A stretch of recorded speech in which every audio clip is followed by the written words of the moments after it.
grade atau nilai yang dipatokkan oleh universitas atau jurusan tersebut. Misalnya nilai atau grade-nya dipatokkan sekitar 80-an. Otomatis nilai kita tuh harus lebih dari itu agar kita bisa masuk ke universitas tersebut.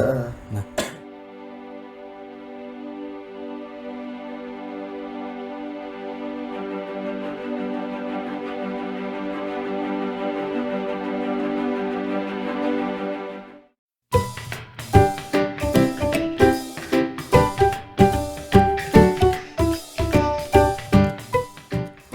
Assalamualaikum warahmatullahi wabarakatuh. Selamat datang di acara Podcast Santri persembahan Madrasah Al-As'ad Kota Jambi.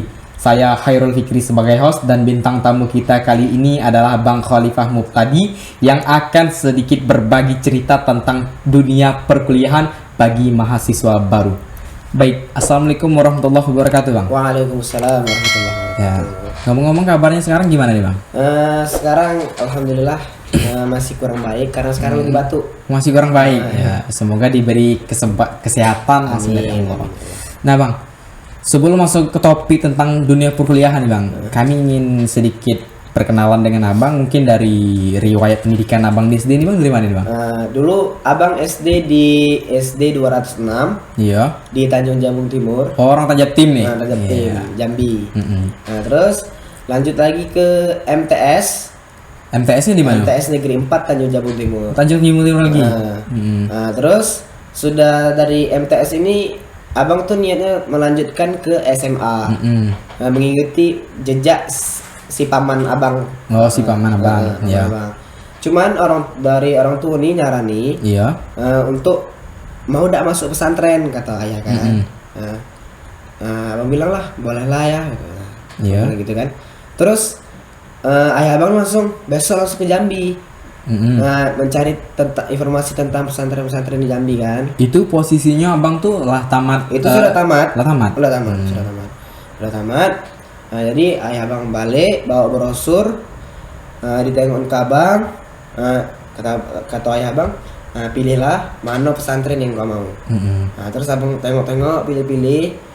Di situ Abang lihat pesantren As'ad. Iya. Terus Abang ingat alumni dari MTS Abang tuh ada yang mondok di pesantren As'ad. Oh iya. Nah, jadi disitulah Abang bilang kayak Abang, ayah, Abang pengen kuliah di pondok pesantren As'ad.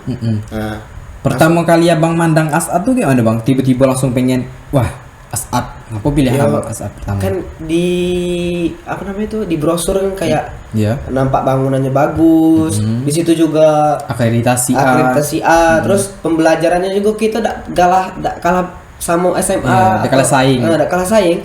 Di kita juga ada jurusan IPA, ada jurusan IPS, ada jurusan agama. Jadi yang orang-orang bilang kalau pesantren itu tidak belajar umum juga itu salah. Benar.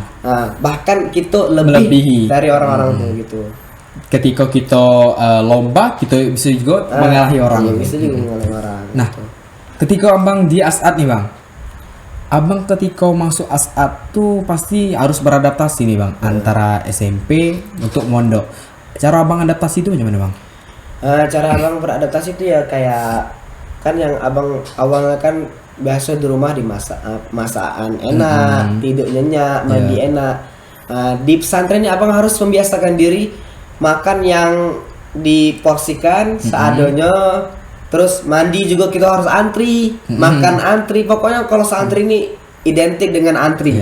Terus disiplin juga. Tidur juga harus tepat waktu, bangun juga harus subuh. Jam 4 lah tahajud. Pokoknya kayak mana supaya bisa beradaptasi yang awalnya kita terlalu santai. Di pondok pesantren ini kita dididik bagaimana kita tuh lebih mandiri gitu nah. Jadi Abang mulai kayak membiasakan diri. Tapi lambat laun Abang sudah terbiasa dengan hal-hal kayak itu karena Abang dulu Abang nih hobi dulu berkemah. Jadi anak pramuka. Jadi ya agak biasa lah. Jadi lambat laun ya terbiasa kayak gitu. Nah, Abang ketika di pondok pesantren kan di pondok kita ini kan banyak sekali organisasi besar, terutama seperti OSIM kalau di pondok kita OSIM. Ada pramuka, ada ISAPA, ada drum band, ada jurnalis, ada paskibra dan lain sebagainya. Nah, abang di beberapa organisasi tersebut, organisasi apa saja yang abang ikuti nih bang? Abang tuh termasuk salah satu santri yang rakus dengan organisasi. Yang rakus. Nah, hampir semua organisasi di Pondok Pesantren Asad ini abang ikuti. Alasannya? Alasannya kayak mana ya? Abang tuh memang hobi berorganisasi gitu nah. Kalau nggak berorganisasi kayak ada yang hilang deh, kayak apa? Kurang. Kayak ada yang kurang gitu nah. Yang akan kalau berorganisasi sering bertemu dengan orang-orang lain, bertemu orang banyak kawan juga di situ kan. Nah, jadi hampir setiap organisasi yang ada di ASA nih abang ikuti, kayak drum band abang ikuti, cuma tidak bertahan lama. Dalam abang ikuti, paskibraka abang ikuti, cuma tidak bertahan lama. Terus sepak bola juga abang ikuti, cuma tidak bertahan lama juga. Di pondok kita ada sepak bola Ada juga dulu. Terus itu sempat juara 3 nasional. Juara 3 provinsi ya? Di provinsi ya. Juara 3 di provinsi. Itu Liga Santri Nusantara. LSN. Nah, kalau untuk organisasi kayak di pramuka nih bang, dan OSIM ISAPA gimana bang? Nah, itu organisasi yang kalau pramuka, OSIM, ISAPA, jurnalistik itu termasuk organisasi yang abang ikuti. Gitu. Berarti abang ada mengikuti 4 organisasi besar nih bang. Iya. Nah, kalau untuk di bagian pramuka nih bang, abang bagian apanya tuh? Abang tuh di situ sebagai kirani. Dulu sebenarnya abang dicalonkan sebagai disuruh bukan dicalonkan, disuruh menjadi ketua. Cuman abang tidak mau. Kenapa tidak mau? Kayak mana ya? Kayak masih banyak yang lain, kasih kesempatan untuk yang lain gitu nah. Jangan abang terus gitu nah. Tapi kan kalau gawe-gawe ini tuh lebih banyak kirani sebenarnya. Ya benar, dari surat menyurat. Paling kalau perdana kan mengontrol. Benar. Nah, untuk bagian OSIM nih bang. Kalau bagian OSIM tuh abang di mana tuh bang? Kalau abang dulu sebagai wakil. Wakil. Abang punya prinsip gini. Kita tuh tidak perlu mencalonkan diri agar dipilih orang. Tapi saat kita dicalonkan sama orang, pantang bagi abang mundur sebelum tanggung jawab itu terlaksanakan. Pokoknya harus terlaksanakan dulu baru sudah selesai. Nah, kan tadi udah membahas tentang pramuka, tentang OSIM nih bang. Kalau bagian ISAPA nih bang, abang di mana bang? Abang dulu di bidang ubudiyah atau bidang keagamaan. Keagamaan. Ya. Nah, abang ada memegang 4 organisasi. Ada pramuka, ada DB, ada OSIM, ada jurnalis. Cara abang memanage waktunya tuh bang, ketika di pondok kan sangat padat waktunya tuh bang. Abang mengatasi bagaimana bang? Ya, kalau abang tuh kayak menikmati gitu lah. Di organisasi tuh kayak menikmati, kayak jalan baik, kayak kalau membagi waktu kan, kalau kayak pramuka di hari Jumat. Terus kalau kayak jurnal kadang di hari Jumat, hari Minggu itu bisa diatur lah kan. Iya benar. Kayak di ISAPA paling waktu kita di asrama, di ISAPA termasuk kayak kita mengabdi ke pondok kan.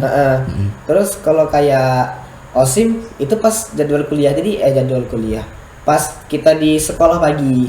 Jadi ya kita tuh harus bisa memanage waktu agar sekolah kita pun, pelajaran kita pun tidak tertinggal dengan yang lain gitu. Ngomong-ngomong tentang supaya kita tidak tertinggal nih bang, kadang orang tuh lebih mengutamakan organisasi ketimbang akademiknya bang. Abang mendengar prestasi di akademiknya memang sangat bisa dikatakan luar biasa, di organisasi luar biasa. Nah, abang bisa menstabilkan keduanya itu gimana bang? Nah, itu kembali lagi dari diri kita sendiri ya. Bagaimana kita mengatur antara organisasi dengan akademisi kita. Pokoknya kita boleh berorganisasi, tapi jangan lupa dengan akademisi. Akademisi itu nomor 1. Iya. Nah, Ya organisasi ini sebagai penunjang Iya. agar kita bisa lebih aktif lagi di dalam kelas gitu. Itu tujuan sebenarnya organisasi. Itu sebenarnya tujuan organisasi. Kalau sekarang kalau di pondok dulu dibilang manage waktu tuh memang kayak tidak terlalu sibuk sih. Mm-mm. Cuman abang tuh kayak menikmati. Kalau orang sudah menikmati itu Iya. rasanya jalan Enjoy, baik, ya. enjoy baik. Nah kan lanjut nih bang, kita beralih ke tentang perkuliahan. Mungkin dari banyaknya mahasiswa baru bingung nih bang. Dia pengen kuliah tapi tidak tahu apa saja sistem-sistem yang akan dilalui untuk masuk jalur tersebut. Nah, untuk jalur-jalur perkuliahan itu kan bang ada SNPTN, SBM dan jalur mandiri. Itu kan untuk negeri. Kalau untuk di Universitas Negeri Islam ini kan ada lagi kayak SPAN dan lain sebagainya. Nah, mungkin abang bisa menjelaskan dari untuk negeri, SNPTN dan lain sebagainya bang. Nah, kalau untuk SNPTN itu biasanya dia duluan daripada SPAN. SNPTN itu kita cuman memberikan nilai rapor. Kita tinggal mengumpulkan nilai rapor ke guru. Nanti pihak sekolah yang mengatur semua itu. Nah, kalau kalau misalnya kita tidak lulus di SN, kita mengambil di SB, itu kita harus tes. Oh, tes gitu bang. Itu tesnya secara online atau offline bang? Biasanya itu secara online. Online. Ya. Keuntungan dari SN atau SB ini kita tidak membayar uang pangkal. Oh, contohnya kayak kalau mandiri berarti bayar bang? Nah, biasanya bayar uang pangkal kalau dia. Nah, kalau untuk SNPTN nih bang, kami dengar tuh bang ada nilai plusnya kalau kita mempunyai sebuah bakat yang mempunyai sertifikat untuk tingkat seperti nasional, provinsi, kabupaten dan lain sebagainya, itu apakah sangat berpengaruh untuk SNPTN atau tidak bang? Nah, itu juga berpengaruh untuk SNPTN. Jadi mungkin akan dipertimbangkan oleh orang yang mengatur itu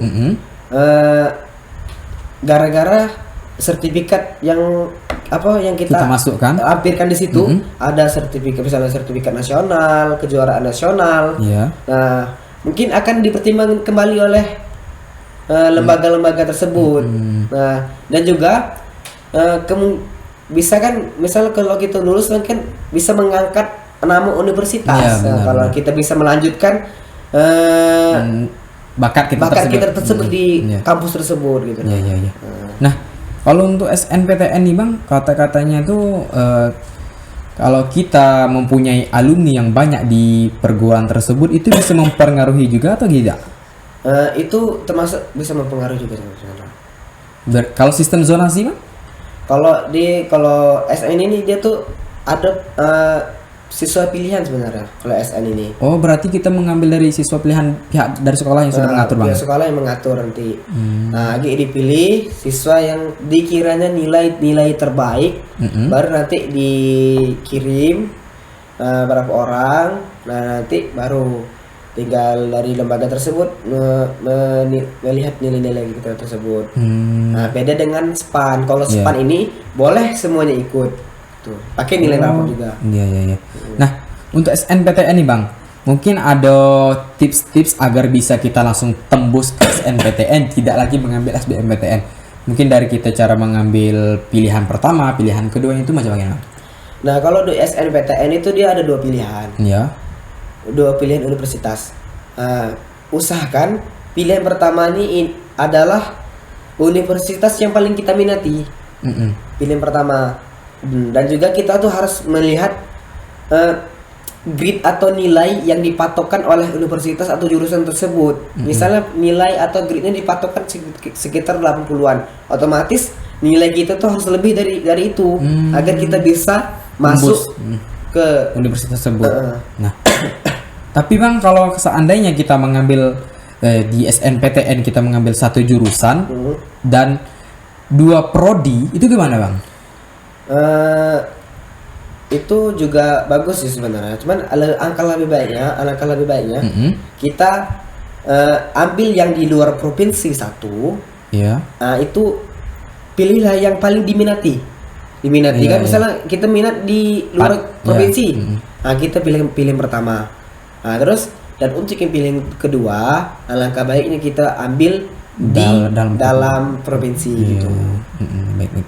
Nah, untuk lanjutnya nih Bang, tentang SBMPTN tuh gimana Bang? Kalau SB ini dia itu kalau kita sudah tidak lulus di SNMPTN, kita lanjut ke SBMPTN. Nah itu dia tesnya online. Tesnya online.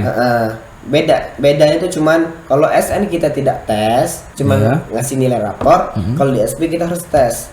Tanpa menunjukkan rapor lagi Bang. Iya baik. Lah untuk mandiri ini Bang katanya kita harus bayar atau gimana tuh? Kalau mandiri itu kita harus bayar pendaftaran sama bayar uang pangkal. Biasanya gitu. Pendaftaran, bayar sama uang pangkal. Nah ya, ini kan untuk SNPTN, SBM dan Mandiri itu kan Bang untuk di negeri. Sedangkan kalau untuk di Universitas Islam Negeri itu gimana Bang? Nah kalau untuk itu namanya SPAN, SPAN Petekin yang seleksi oleh Kemenak. Oleh Kemenak. Ya. Itu ada SPAN Petekin. Dia tuh sama kayak SNMPTN. Cuman ngasih nilai rapor, cuman semua siswa boleh ikut. Siswa kelas 3 yang mau tamat boleh ikut. Boleh ikut. Berarti nggak milih-milih antara siswa yang nilainya tinggi-tinggi nggak Pak ya? Semuanya boleh ikut. Semuanya boleh ikut. Nah, dan sudah ketika kalau tidak lulus di SPAN, kita bisa ambil di Umpetekin. Sama halnya dengan SBMPTN. Nah, Umpetekin ini dia harus tes juga, tes online gitu lah. Iya.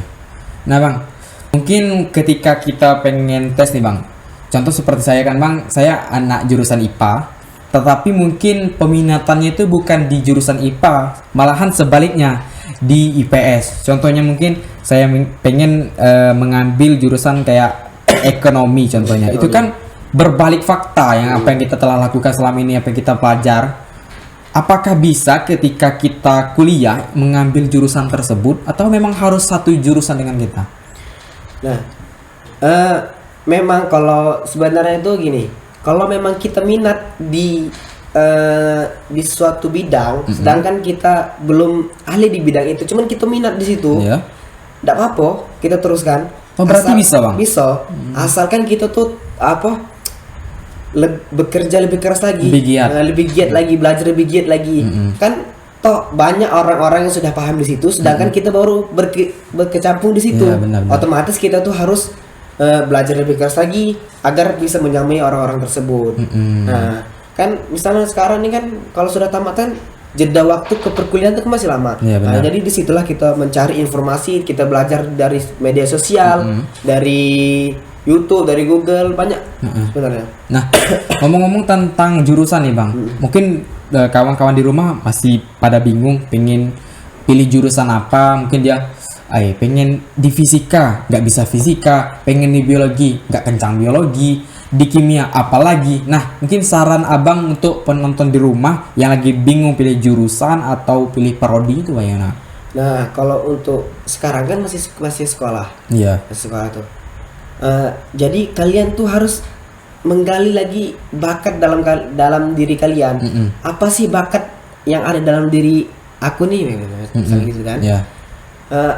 Pokoknya tuh kita tuh harus bisa menguasai satu jadi pas pilih nanti kita tuh tidak sibuk lagi milih-milih apa nih, di sini tidak cocok, di sini tidak cocok, di sini tidak cocok.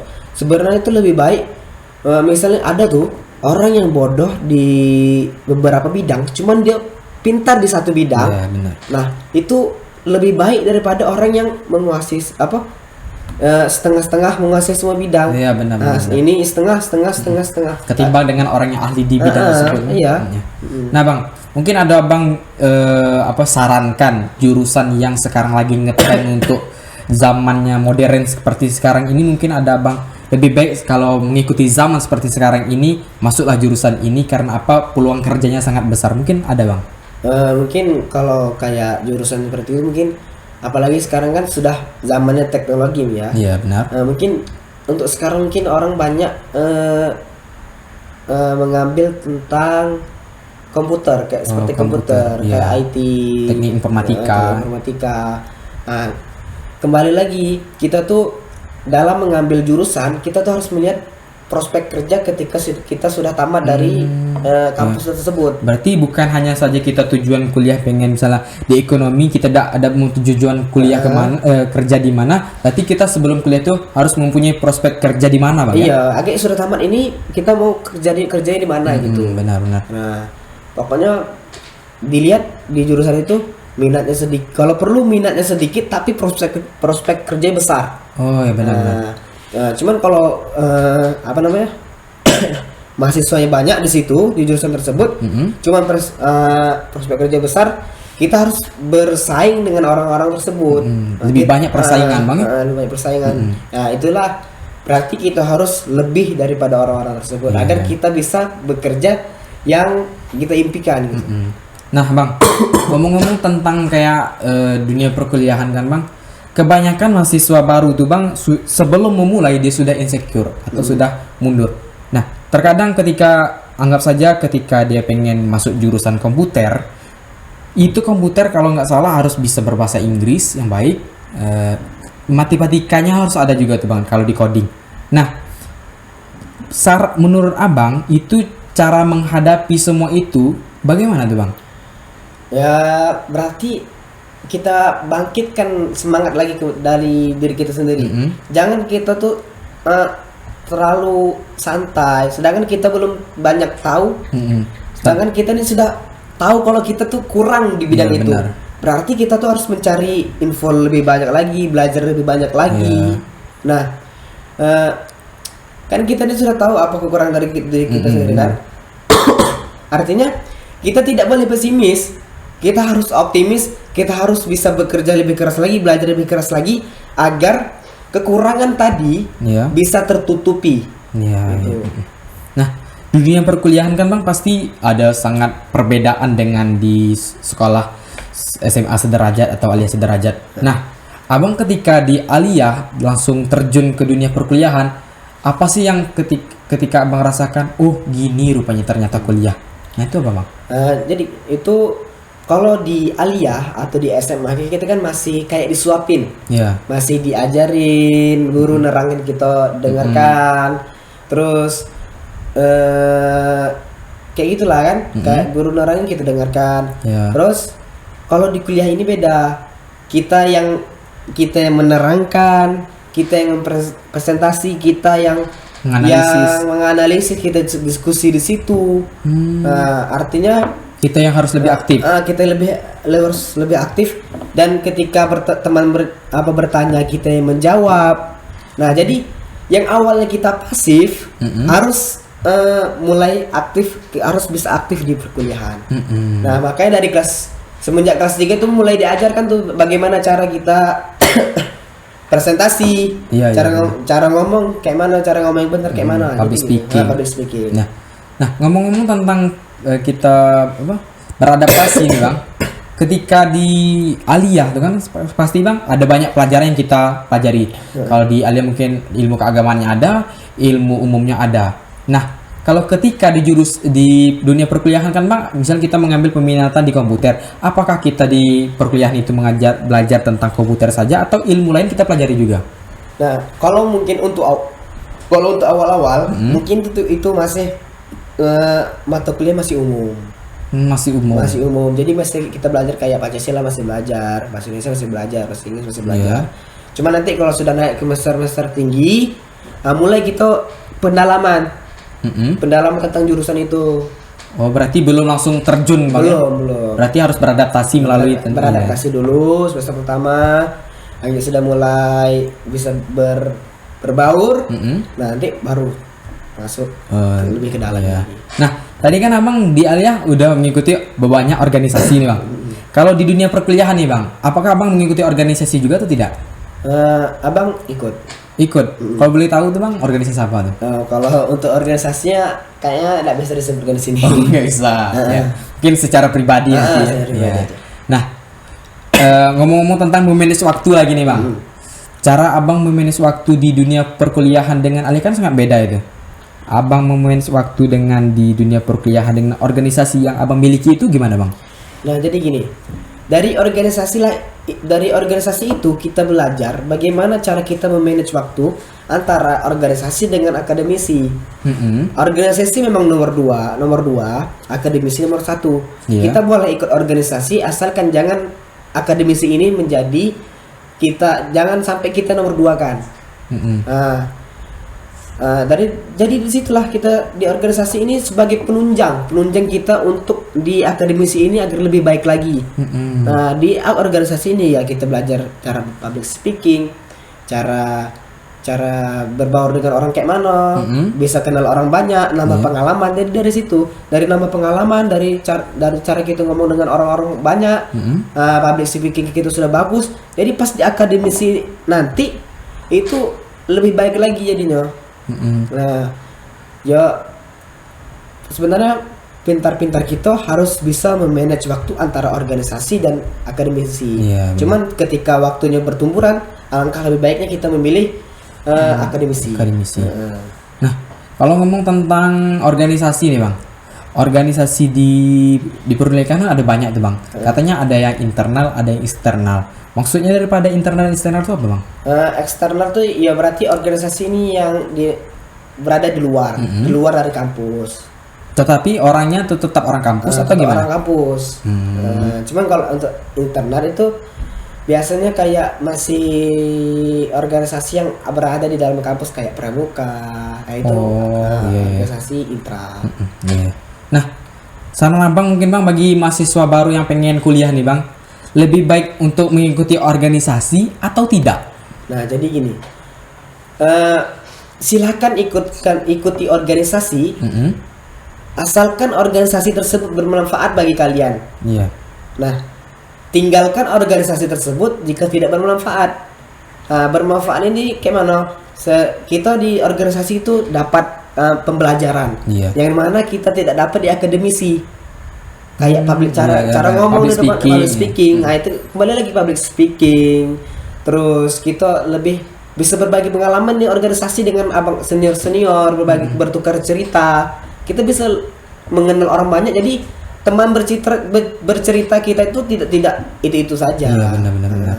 Nah, di dalam organisasi ada nggak bang? Mungkin organisasi di perkuliahan kan pasti sangat beda dengan organisasi di aliyah bang. Mungkin di organisasi di perkuliahan itu mencakup tentang kuliah semua atau tidak? Ada juga tentang umum? Tidak, semua itu ada juga mencakup tentang umum. Sebenarnya hampir sama lah kayak di aliyah, hampir sama. Dia kayak ada juga kayak ketua mahasiswanya itu presiden. Ada gubernur juga, ada bupati juga. Ada. Lucu lah. Ya tuh kayak itulah kampus tuh kayak miniatur negara. Struktur.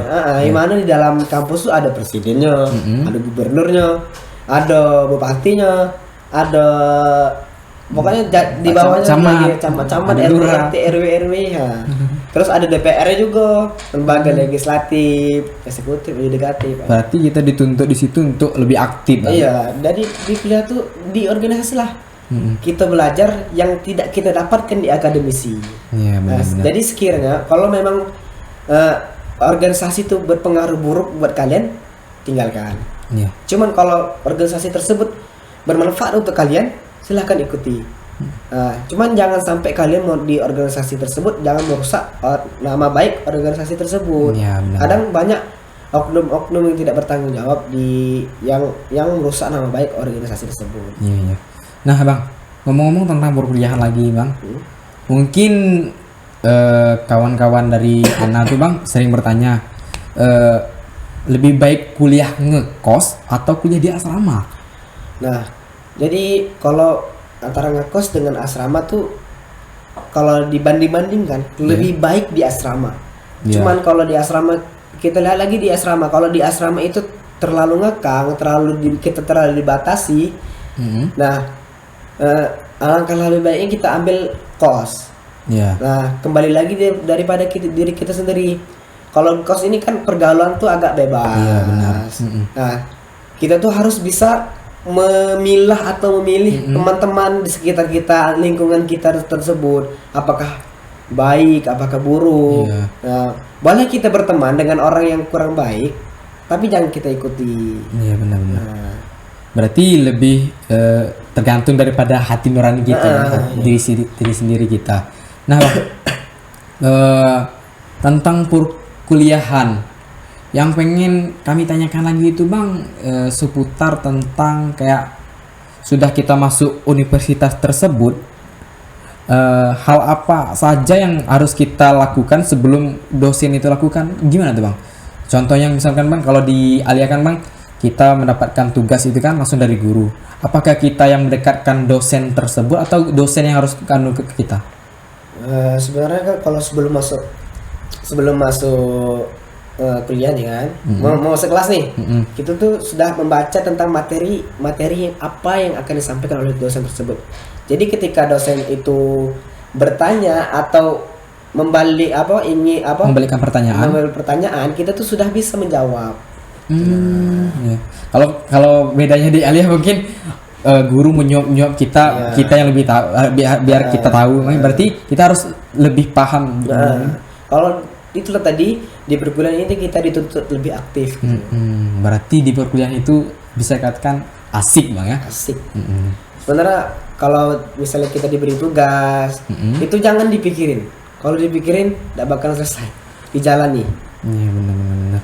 Nah, untuk kalau masalah biaya nih, Bang, kalau untuk tips untuk orang ngekos nih, Bang, supaya biar nggak boros itu gimana, Bang? Mungkin dari misalnya kalau dari kawan kan, ayolah kita pergi ke mall, gini nih beli ini. Nah, itu bagaimana, Bang? Nah, jadi gini, kalian itu jangan terlalu mengikutkan kayak misalnya kayak tren, misalnya kan kadang tren ada tren baju, terus kadang ngikut kawan nongkrong. Kita juga jangan mengikuti sama seperti orang tersebut. Nah, sedangkan kondisi kita sedang uang terbatas. Nah, jadi di situ pokoknya kita tuh ya boleh lah sesekali, cuman jangan terlalu sering, jangan terlalu boros. Iya, benar. Nah, ada juga kalau abang kadang masak nasi, lauknya tinggal beli, jadi simpel. Iya. Pernah nggak masak kayak apa gitu yang dulu di pondok itu belum pernah, ketika di dunia perkuliahan baru, ngikor rasanya masak. Nah. Sebenarnya kan kalau di rumah tuh sering masak mie. Masak. Cuman kalau di pas kuliahan, terasa mandirinya. Kan kalau di pesantren kemarin kan masih ada laundry kan. Nah, kalau di perkuliahan itu kita harus nyuci sendiri, kalian masak sendiri. Kadang kalau memang lagi malas masak, nah kadang beli nasi bungkus. Ya, biasanya kadang kalau malas nyuci laundry. Iya, laundry. Nah, cuman kembali lagi, uang cukup gak nih? Kalau uang gak cukup mungkin nyuci. Kalau uang masih banyak, laundry. Gitu. Nah, biasanya anak kos ini identik dengan mie nih, Bang. Apakah Bang penggemar mie juga kalau di kos atau enggak? Abang memang suka makan mie. Kadang kalau misalnya Magicom kompor gasnya mati nih, kita ada Magicom, masak di Magicom tuh. Masak mie. Iya. Kadang timbul kreativitas sendiri sebenarnya. Benar. Yang hal-hal yang sebenarnya belum pernah dicoba, kita coba gitu. Berarti sangat asik ini perkiraan di luar, Bang, ya? Iya. Nah, mungkin nih, Bang, terima kasih telah datang di podcast kami, sudah banyak memotivasi kami, terutama dunia perkuliahan yang mungkin mahasiswa baru sekarang lagi bimbang-bimbangnya pengen masuk universitas mana, dan Abang telah memberikan sedikit arahan. Kami sangat terima kasih banyak Abang telah hadir di podcast kami ini. Mungkin di lain waktu Abang bisa datang di podcast kami kali ini. Syukron. Baik penonton, itulah podcast singkat pada hari ini. Saya Hairul Fikri sebagai host, dan bintang tamu kita kali ini Bang Khalifah Mubtadi. Undur diri, unjur makola, walatan jur mangkola. Wassalamualaikum warahmatullahi wabarakatuh. Waalaikumsalam.